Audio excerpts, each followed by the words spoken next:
أعوذ بالله من الشيطان الرجيم بسم الله الرحمن الرحيم أعوذ بالله من الشيطان الرجيم بسم الله الرحمن الرحيم الحمد لله نحمده ونستعينه ونستغفره ونعوذ بالله من شرور أنفسنا ومن سيئات أعمالنا من يهد الله فلا مضل له ومن يضلل فلا هادي له أشهد أن لا إله إلا الله وحده لا شريك له وأشهد أن محمدا عبده ورسوله اللهم صل وسلم وبارك على نبينا محمد وعلى آله وصحبه أجمعين أما بعد. Ma'asyiral muslimin wal muslimat wal mu'minin wal mu'minat jamaah taklim maghrib isya di Masjid Al-Hidayah yang semoga selalu kita berharap sesuai dengan nama masjidnya Al-Hidayah, artinya yang mendapatkan petunjuk. Mudah-mudahan kita semuanya, jamaahnya semuanya ada dalam hidayah Allah Subhanahu wa ta'ala. Puji syukur mengawali taklim kita malam hari ini atas nikmat dan karunia-Nya. Salawat dan salam kita haturkan kepada Nabi kita Muhammad sallallahu alaihi wasallam. Untuk tabarrukan mengambil berkah, kita awali taklim dengan baca Ummul Quran suratul Fatihah. Semoga Allah bukakan yang terbaik untuk kita semuanya. Allah jadikan Fatihah menjadi doa kita kepada orang tua kita, saudara kita, teman kita, guru kita yang telah pulang ke rahmatullah dalam keadaan iman Islam. Semoga mereka ada dalam ampunan Allah. Saudara kita, teman kita yang sekarang sedang dalam keadaan sakit, mudah-mudahan diangkat penyakitnya. Yang sulit dikeluarkan dari kesulitannya tanpa menggores imannya. Dan pada akhirnya kita semuanya dijadikan oleh Allah sebagai hamba-hamba Allah yang bersaudara. Al-Hadiniyah Al-Fatihah. A'udzubillahi minasyaitonirrajim. Bismillahirrahmanirrahim. Alhamdulillahi rabbil alamin. Arrahmanirrahim. Maliki yaumiddin. Iyyaka na'budu wa iyyaka nasta'in. Ihdinas siratal mustaqim. Siratal ladzina an'amta 'alaihim ghairil maghdubi 'alaihim waladdallin. Amin. Bapak Ibu yang berbahagia, pada malam hari ini telaah kita berarti memang mengulang dari awal. Rasulullah Shallallahu Alaihi Wasallam pernah didatangi oleh seorang malaikat tentunya yang menyamar menjadi manusia. Ini sering kita dengar hadis ini, panjang hadisnya. Kemudian tamunya tadi menyatukan lututnya dengan lutut Nabi. Jadi duduk, kemudian lututnya tamu tadi itu disatukan dengan lututnya Nabi. Seraya bertanya, "Ya Muhammad, ma huwal iman?" Muhammad, apa sih iman itu? Dijawab oleh Nabi kita, "Al-imanu an tashhada alla ilaha illallah wa anna muhammadar rasulullah." Bukan, an tu'mina billahi wa malaikatihi wa kutubihi wa rusulihi wal yaumil akhir wa biqada'i khairihi wa syarrih. Iman itu adalah beriman kepada Allah, pada malaikat Allah, kepada rasul-rasulnya, kepada kitab Allah Subhanahu wa ta'ala, iman kepada hari akhir, bahwa nanti akan ada yaumul qiyamah, dan iman kepada qada qadar Allah, baik itu yang menurut manusia baik atau menurut manusia tidak baik. Jawaban tamu tadi adalah sodakta, benar engkau Muhammad. Dalam riwayat Bapak Ibu saudara-saudari, di sebelahnya Nabi itu adalah Abu Bakar, Umar, Utsman dan para sahabat-sahabatnya. Umar agak sewot karena apa? Lu nanya kok begitu jawab benar engkau Muhammad. Gitu. Jadi kalau nanya tahu-taunya benar kau. Betul. Kemudian tamunya tadi kemudian bertanya lagi, ma huwal Islam Muhammad, apa itu Islam? Dijawab oleh Nabi Muhammad, ya dengan rukun Islam yang 5 itu, antasyhada alla ilaha illallah wa aqamas wa iqamis shalah wa itaiz zakah wa shaumi ramadan wa hajjil baiti man istata'a ilaihi sabila. Islam itu adalah bersaksi tiada Tuhan selain Allah, Muhammad utusan Allah, menegakkan salat, menunaikan zakat tentunya bagi yang mampu, puasa di bulan Ramadan, dan haji ke Baitullah bagi orang yang mampu. Lagi-lagi dia menjawab, sodakta ya Muhammad, benar engkau Muhammad. Si Umar bin Khattab radhiyallahu anhu ini semakin tambah sewot lagi. Kemudian pertanyaan yang ketiga, ya Muhammad ma huwal ihsan, Muhammad apa itu ihsan? Dijawab oleh Nabi Muhammad sallallahu alaihi wasallam, al ihsan an ta'budallah ka'annaka tarahu fa illam takun tarahu fa innahu yarak. Ihsan itu artinya engkau beribadah kepada Allah seolah-olah kamu melihat Allah. Tapi karena Allah memang tidak bisa dilihat oleh mata manusia di dunia, maka ketika kalian beribadah kemudian merasa diawasi oleh Allah, maka itulah yang namanya ihsan. Jawab tamunya tadi, sodakta, benar engkau Muhammad. Sebenarnya hadis ini masih ada lanjutannya, tapi kita ambil 3, iman, Islam, dan ihsan. Iman, Islam dan ihsan inilah yang selanjutnya dalam Islam ini disebut usuluddin. Ya Bapak Ibu, usuluddin. Apa itu usuluddin? Pokok-pokok agama. Jadi pokok agama ini 3: iman, Islam, ihsan. Ini 3 pokok ini.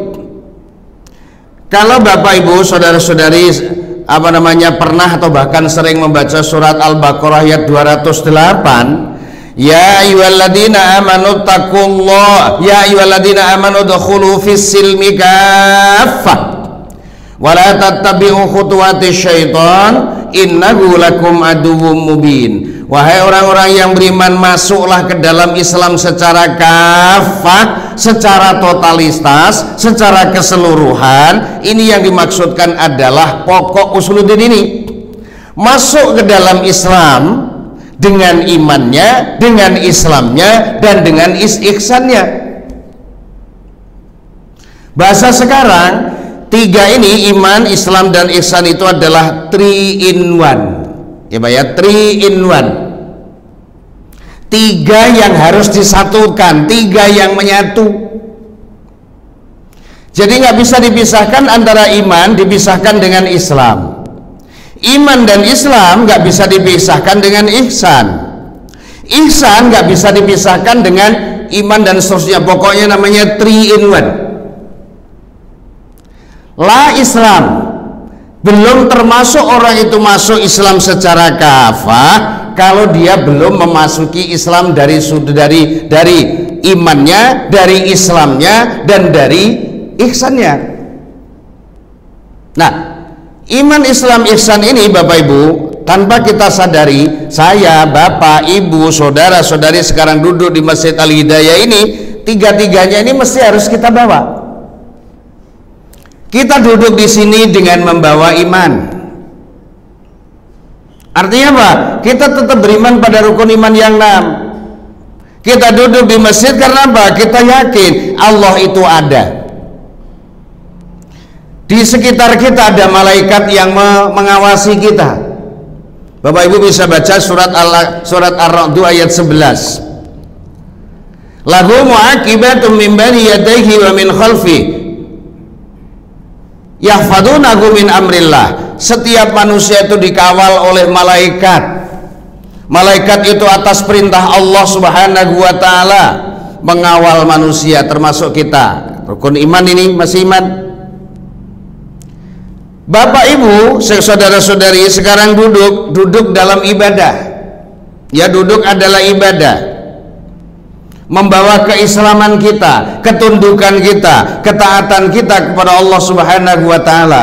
dan kita duduk di masjid ini untuk melaksanakan taklim seperti ini, kita harus merasa bahwa kita dimonitoring oleh Allah, dilihat oleh Allah, itulah ihsan. Berarti kita duduk di sini, tiga menjadi satu, iman kita ada, kita sekarang sedang beribadah, itulah ihsan, iman atau Islam, dan kemudian kita merasa diawasi oleh Allah, dimonitor oleh Allah, itulah yang namanya ihsan. Jadi ibadah itu diterima atau tidak diterima tergantung tiga-tiganya ini menyatu atau tidak. Makanya orang yang beribadah gitu ya, maka diperintahkan untuk memakai pakaian yang sopan, menutup aurat. Kenapa harus menutup aurat? Karena aurat inilah sebenarnya yang membawa kata Dr. Ali Syariati, seorang yang walaupun konon dia ada yang mengatakan dia adalah dari India ya, maka kemudian dia mengatakan bukan Anda yang memakai pakaian, tapi pakaianlah yang menutupi aib-aib Anda. Jadi kalau sekarang kita pakai pakaian, kenapa? Sebenarnya aib kita tertutup, ditutupi oleh pakaian. Nah, jadi ada akhlak. Jadi ihsan itu akhlak terjemahannya. Nah, oleh sebab itu Bapak Ibu yang berbahagia, Imam Ghazali yang semoga Allah meridhoinya, dia mewajibkan umat Islam untuk memahami, untuk mempelajari, memahami, menghayati, mengamalkan tiga macam ilmu ini. Yang pertama adalah ilmu tauhid. Ilmu tauhid. Apa ilmu tauhid? Ilmu yang di dalamnya membicarakan masalah hal-hal keimanan, iman kita kepada Allah sampai rukun iman yang 6, qada qadar semuanya ya, itu dibahas di dalam ilmu yang namanya disiplin ilmu yang namanya tauhid gitu. Jadi disiplin ilmunya namanya tauhid. Kalau zaman sekarang disebut dengan teologi Islam. Tapi kita lebih sebagai seorang yang muslimah lebih baik menyebutnya tauhid. Tauhid itu sendiri apa artinya? Tauhid artinya mengesakan, yakin bahwa Allah itu Maha Esa. Nah, oleh sebab itu belum tentu orang yang mengucapkan asyhadu alla ilaha illallah wa asyhadu anna Muhammadur Rasulullah itu bertauhid. Karena apa? Ada orang yang hafal syahadat tapi pekerjaannya justru, taruhlah misalnya ke Gunung Kawi, katanya di Gunung Kawi Gunung Kawi yang Bapak dengar, Ibu dengar, Gunung Kawi itu tempat apa coba? Kok malu? Takut enggak dibilang, enggak dituduh ke Gunung Kawi. Katanya di sana kalau ke Gunung Kawi itu adalah tempat minta kaya. Gitu. Syahadat apal, tapi begitu pekerjaannya gitu, keyakinannya kemudian goyah. Dia bersyahadat tapi belum bertauhid. Kenapa? Belum mengesahkan Allah Subhanahu wa taala. Kenapa? Masih percaya kepada kekuatan yang diyakini lebih dari kekuatan Allah. Jatuhnya apa? Syirik. Islam tapi musyrik gitu loh. Agamanya Islam tapi musyrik. Karena apa? Dia mengucapkan 2 kalimat syahadat yang artinya aku bersaksi tiada Tuhan selain Allah, Muhammad utusan Allah, tapi kemudian dia mengkhianati Allah, terutama mengkhianati keesaan Allah.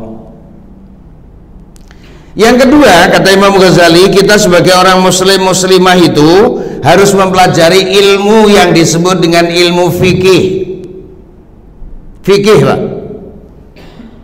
Apa ilmu fikih itu? Ilmu yang membicarakan tentang seluk-beluk tentang ibadah, hubungan manusia dengan Allah yang namanya ibadah, dan hubungan sesama manusia yang namanya muamalah. Termasuk di dalamnya misalnya kitab tentang kitabun nikah, misalnya kitab atau bab yang menerangkan tentang pernikahan, itu muamalah, tapi ada kaitannya dengan hukumnya Allah. Karena orang yang kumpul laki dan perempuan tanpa nikah berarti dia melanggar hukum Allah. Itu ilmu fikih.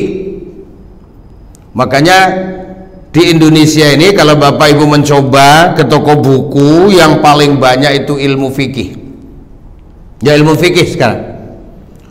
Ada fikih sunnah Sayyid Sabiq, bicaranya tentang masalah yaitu tadi hablum minallah hablum minan nas, ibadah dan muamalah.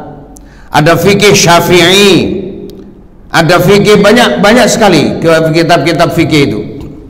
Tapi sedikit kelihatannya ilmu tentang tentang kitab-kitab tauhid lebih sedikit.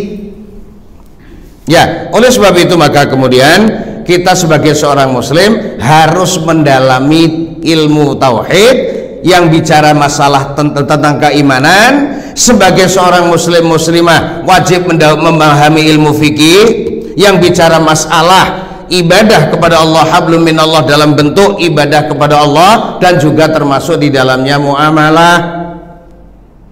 Nah, kembali pada dalam fikih muamalah tadi itu ada yang namanya kitabun nikah.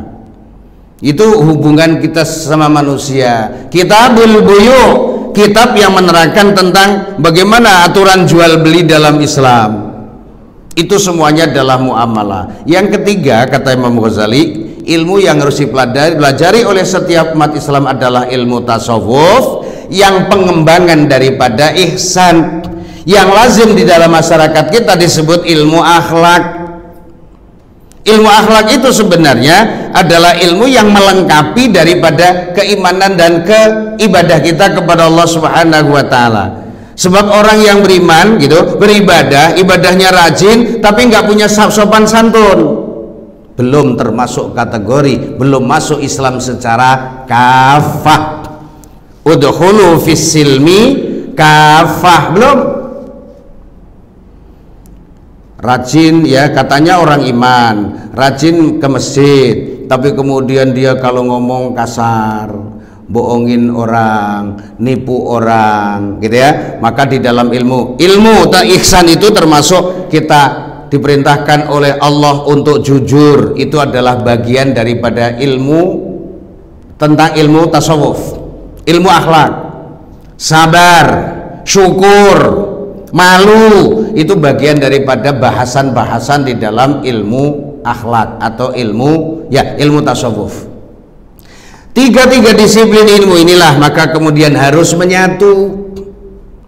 Umat Islam kalau kita mau beribadah, ibadahnya diterima oleh Allah, sedangkan amal solehnya diterima oleh Allah, maka kemudian iman, Islam dan ihsan harus disatukan menjadi satu, sehingga kita pokok-pokok agama, usuluddin ini sudah kita kuasai. Nah, oleh sebab itu maka Al-Quran sumbernya dari apa? Al-Quran dan As-Sunnah. Nah, cuman kalau kita bicara langsung kepada Al-Quran dan As-Sunnah, maka kemudian biasanya kita mengalami kesulitan. Kesulitannya apa? Karena kita tidak menguasai Al-Quran secara benar. Oleh sebab itu para ulama-ulama kita lebih dahulu, maka kemudian ada ulama yang bicara tentang tauhid, ada ulama yang bicara tentang fikih, dan ada ulama yang bicara tentang tasawuf. Gitu. Jadi kenapa itu semuanya? Karena ilmu ini dari tiga-tiganya ini kemudian mereka adalah mengambil sumbernya adalah Al-Quran dan As-Sunnah. Nah, Bapak Ibu yang berbahagia, mohon maaf karena sekarang ini ada satu aliran sekte dalam Islam yang namanya Inkarus Sunnah. Inkarus Sunnah itu maksudnya apa? Dia hanya percaya kepada kebenaran Al-Quran, tapi dia tidak percaya kepada kebenaran As-Sunnah Al-Hadis. Nggak percaya dia. Maka alirannya, sektenya disebut dengan Inkarus Sunnah. Padahal antara Al-Quran dan As-Sunnah ini, bahwa Al-Quran adalah sumber dari segala sumber yang sifatnya global.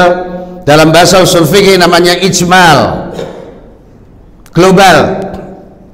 Dirinci oleh Nabi kita Muhammad Sallallahu Alaihi Wasallam. Contoh yang gampang, di dalam Al-Quran perintah sholat itu aqimus sholah, tegakkan sholat. Tapi bapak, ibu, saudara, saudari nyari bagaimana caranya melaksanakan sholat, menegakkan sholat dalam Al-Quran nggak ketemu. Karena perintahnya global, perintahnya hanya aqimus sholah, tegakkan sholat. Bagaimana cara menegakkan sholat? Nabi menjelaskan, oh sholat itu adalah aqwalun wa af'alun muftatahatun bit takbir wa tahtimatun bit taslim. Sholat itu adalah serangkaian ucapan dan perbuatan yang diawali dengan takbiratul ihram, diakhiri dengan salam, dengan syarat dan rukun yang telah ditentukan. Oh, makanya sholat dimulai dengan Allahu Akbar. Yang menjadi rukun itu ucapan Allahu Akbarnya. Mengangkat tangannya bagaimana? Sunat. Sunat. Makanya kalau ada orang sholat mengangkat tangannya beda-beda. Takbirat Allahu Akbar ada yang tinggi, Allahu Akbar ada yang lurus ke depan, Allahu Akbar ada yang sekedarnya saja. Itu sunat. Sah nggak sholatnya? Insya Allah sah, asal dia ucapkan Allahu Akbar sebagai rukun pertama dari rukun sholat. Nah di situ, maka oleh sebab itu maka kadang-kadang kenapa kita bersih tegang masalah khilafiyah furu'iyah, karena memang fikih ini harus dipelajari, karena perbedaan pendapat itu terus terang ya, perbedaan lahirnya sekte-sekte dalam Islam itu terus terang adalah yang paling banyak adalah masalah ibadah. Nah oleh sebab itu maka Bapak Ibu yang berbahagia, gunanya kita taklim seperti ini sebenarnya adalah memberikan motivasi supaya kita ini mempelajari ilmu tidak ada berhentinya. Al-Quran sumbernya, kemudian hadis menjelaskan, dan kemudian akhirnya para ulama-ulama yang pada bidangnya menyusun ilmu namanya ilmu tauhid, menyusun ilmu namanya ilmu fikih, menyusun ilmu namanya ilmu tasawuf. Tiga-tiganya disatukan menjadi satu supaya kita menjadi seorang muslim muslimah yang fisil mikafah, masuk ke dalam Islam secara totalitas. Loh, bagaimana dengan hukum? Hukum melekat pada tiga. Hukum Allah melekat pada tauhid, pada iman. Kadang-kalanya hukum melekat pada fikih, hablum minallah, ibadah dan muamalah. Dan ada kalanya hukum dan hukum itu juga melekat kepada akhlak atau tasawuf atau ihsan tadi. Contoh yang gampang, orang Islam tadi yang saya contohkan pergi ke dukun, pergi dukun, padahal dia sudah bersyahadat. Bagaimana imannya? Rusak, batal, menjadi musyrik. Menjadi musyrik. Berarti hukumnya orang yang datang ke tempat dukun, paranormal, yang sekarang disebut katanya orang pinter macam-macam, itu adalah haram. Jadi hukum melekat pada akidah, pada iman. Ada kalanya ibadah, hukum itu juga melekat kepada ibadah. Orang yang beribadah kepada Allah Subhanahu wa taala ada ketentuannya, sholat itu ada ketentuannya. Ternyata dia sholat tapi kemudian tidak memenuhi syarat. Hukumnya sholat bagaimana? Tidak sah. Misalnya, Allah saya tadi kentut nggak ada yang dengar ini, baunya juga nggak ada yang cium kiri kanan saya, Padahal syaratnya sholat adalah suci dari hadas. Males dingin-dingin, wudhu lagi. Nah, ini sebenarnya hukum melekat kepada ibadah. Kenapa? Hukum sholatnya tidak sah, berarti dia sholat dalam kondisi tidak suci dari hadas, berarti dia adalah haram melakukan ibadah yang namanya sholat. Hukum bisa melekat kepada dalam ihsan atau di dalam ilmu akhlak. Seorang anak durhaka kepada orang tua, hukum seorang anak durhaka kepada orang tua adalah haram. Berarti hukum ini bisa melekat kepada iman, keimanan. Hukum juga bisa melekat kepada ibadah, baik hablum minallah hablum minas, dagang, kemudian curang ngitungnya curang, kalau ngukurnya curang, kalau nimbangnya curang. Nah ini maka kemudian hukum melekat kepada masalah akhlak.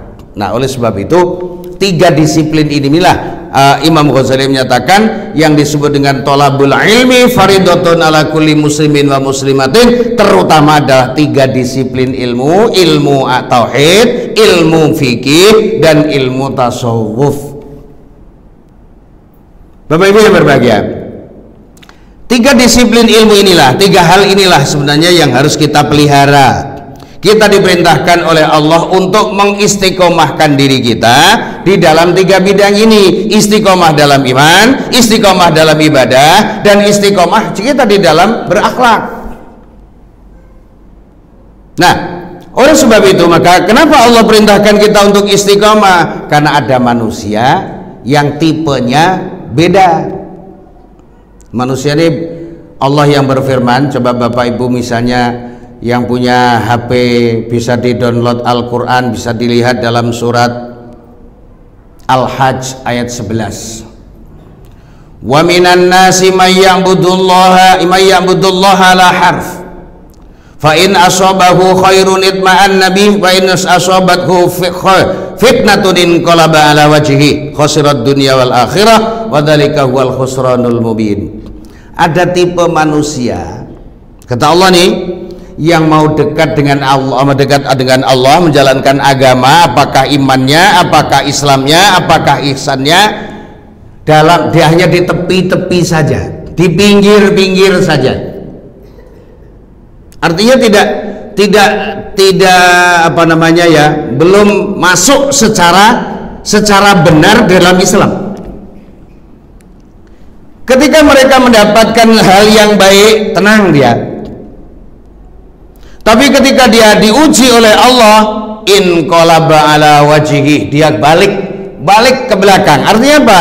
Kalau sebelumnya ini dia tidak Islam, maka kemudian balik menjadi orang yang tidak Islam, bahkan terjadi konversi agama. Kenapa? Karena memang dia tidak istiqomah, cuma di pinggir-pinggir saja.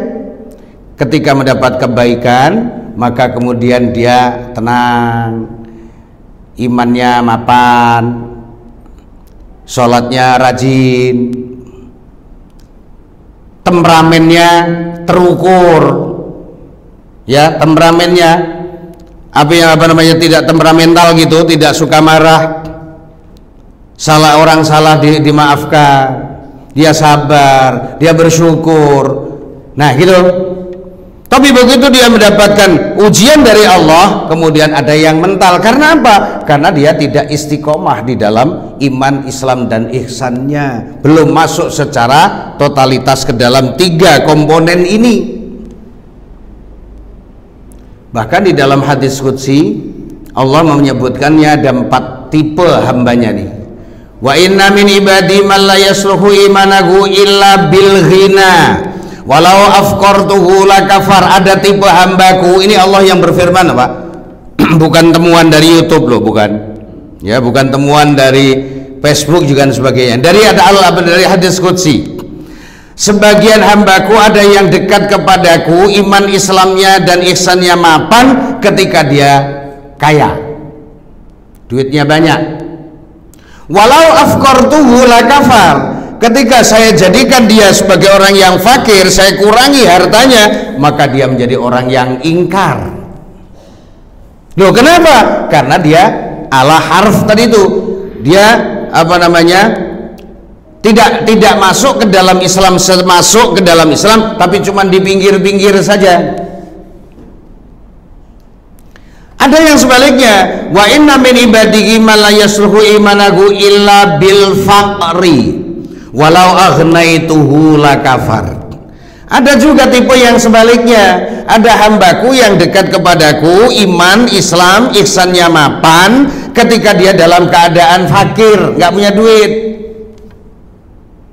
Kalau dia nggak punya duit itu, Masya Allah, ada kan tipe gitu, malam-malam bangun, sholat hajat, berdoa, nangis-nangis, kan itu Pak. Ada itu, tipe yang gitu juga ada. Tapi saya nggak berani mengatakan siapa si A si B tipenya kayak gitu. Kadang-kadang memang ya seperti itu. Itu Allah yang menginformasikan lewat hadis qudsi. Ada orang yang dekat kepada Allah ketika dia kaya, tapi ada yang dekat kepada Allah ketika dia miskin. Walau aghnaytuhu la kafar. Ketika miskin dia dekat dengan Allah, ketika kaya dia sudah merasa merdeka, lupa kepada Allah Subhanahu wa taala ketika susah. Bapak Ibu yang berbahagia, konon dalam riwayat Korun itu dulu miskin. Ketika dia miskin akrab banget dengan Nabi Musa alaihissalam. Saking akrabnya, pokoknya Nabi Musa tidak ada satupun yang tahu tentang hati manusia. Saking akrabnya, kemudian Fir'aun, Korun ya maksud saya, Korun kalau saya nanti salah ngomong Fir'aun. Korun itu kemudian minta kepada Nabi Musa, ya Musa Rasulullah, utusan Allah, engkau adalah orang yang dekat dengan Allah. Doakanlah saya kepada Allah, mintakan kepada Allah supaya saya jadi kaya. Sebenarnya Nabi Musa sudah ada firasat yang nggak benar, tapi akhirnya kalau bahasa kita mungkin MOU sekarang, ada semacam perjanjian, Pak. Apakah engkau nanti kalau doa saya sudah dikabulkan, engkau menjadi orang yang kaya, kemudian engkau tidak ingkar? Oh tidak, saya akan membantu perjuanganmu dalam menegakkan kalimat tauhid. Akhirnya Nabi Musa pun berdoa kepada Allah supaya Korun dijadikan oleh Allah menjadi orang yang kaya. Ternyata benar, begitu dia kaya, saking kayanya, konon riwayatnya di mana-mana ada bangunan dan ada kekayaan Korun.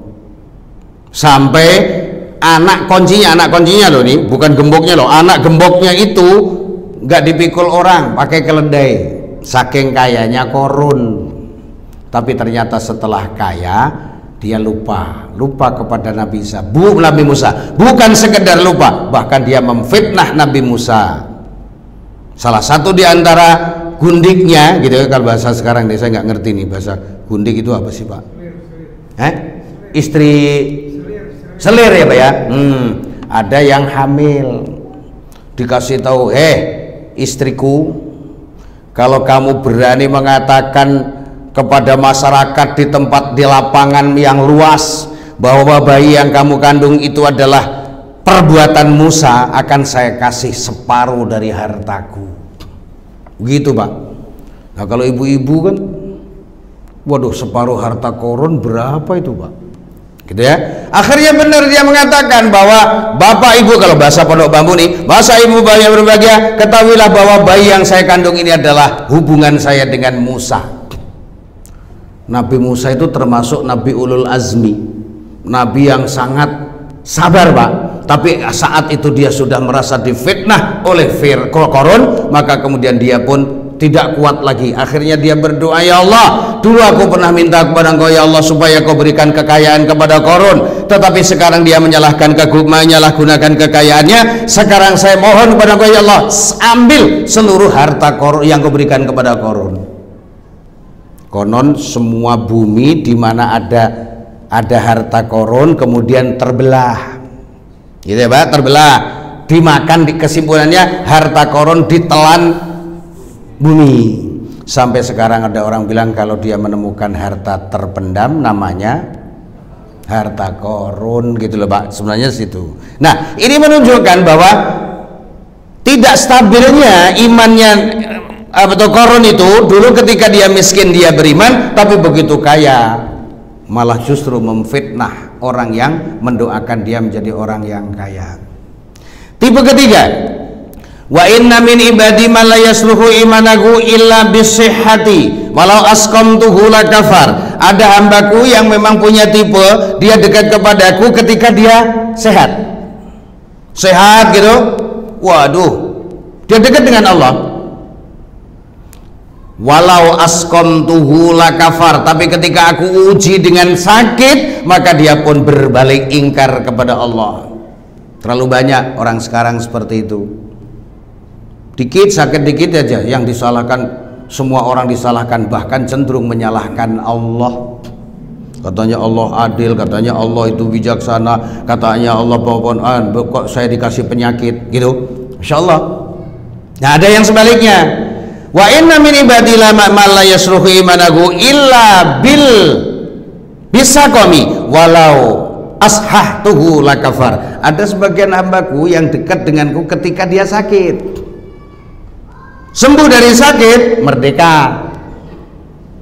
Coba Pak, ini Allah loh yang ini memberikan satu gambaran tentang tipe manusia. Ada yang dekat dengan Allah ketika dia kaya, diambil hartanya kemudian kufur, ingkar.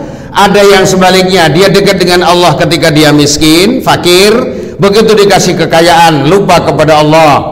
Ada yang sebagian ya, yang dekat dengan Allah ketika sehat, begitu sakit ingkar kepada Allah.